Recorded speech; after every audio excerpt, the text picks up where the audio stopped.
Okay, today we're making the most delicious melt-in-your-mouth bread pudding. It's made with cubes of bread soaked in a rich vanilla cinnamon custard that bakes up golden on the edges and perfectly soft and custardy in the middle. It is so good. So to start off, you want to preheat your oven to 350F or 180C conventional and lightly grease an 8 by 8 inch square cake pan that's about 3 inches high and set it aside for now.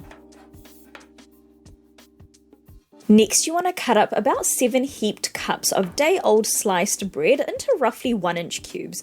I find that loaf-style breads work best for this, and that's around 260 grams of bread in total. I do like to weigh the bread after I've cubed it just to make sure I have about that amount, just so that the ratio of custard to bread is correct. A little more or a little less bread is okay, you just don't want too much extra, otherwise your bread pudding will be dry, or not enough bread, otherwise the bread pudding is going to be too soggy, so once the bread is cubed, you just want to set it aside for now. Next, we're going to prepare the custard. So place a saucepan over medium heat and add in 85 grams or 6 tablespoons of unsalted butter, 480 grams or 2 cups of whole milk, and 240 grams or 1 cup of heavy cream.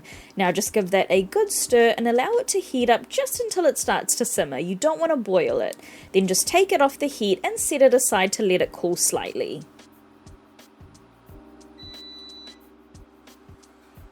Now while it's slightly cooling, you want to grab a large bowl and add in 4 large room temperature eggs, 133 grams or 2/3 of a cup of white granulated sugar, half a teaspoon of salt, 1 tablespoon of vanilla, and 1 teaspoon of ground cinnamon. And then using a whisk, give that a good mix until it's well combined. Now while continuously whisking, you want to slowly pour the warm milk mixture into the egg mixture. This helps temper the eggs so that they don't scramble. You don't want to add too much warm milk at once, otherwise you will end up with scrambled eggs, which we don't want.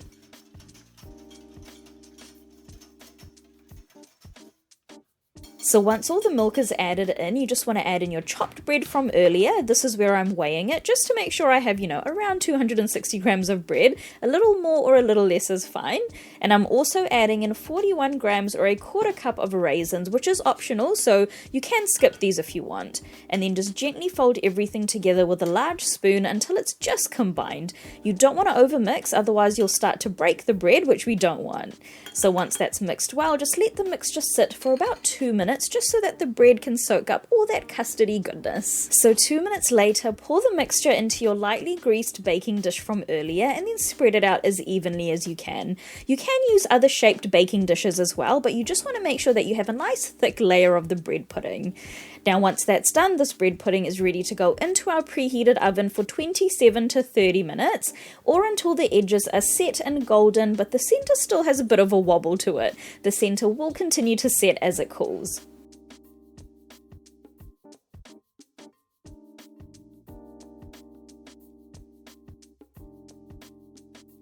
So once the bread pudding is ready, you just want to let it cool for about 15 minutes, then dust it with some powdered sugar and serve it warm. Ice cream or whipped cream on the side goes so well as well. This bread pudding has that perfect buttery custardy texture. It's packed with flavor and is the perfect way to use up day-old bread. So that is it for today, guys. If you do decide to give this recipe a go, then please do leave a review on our blog. It really helps our content out here at Cakes by MK, and I'll see you in the next video.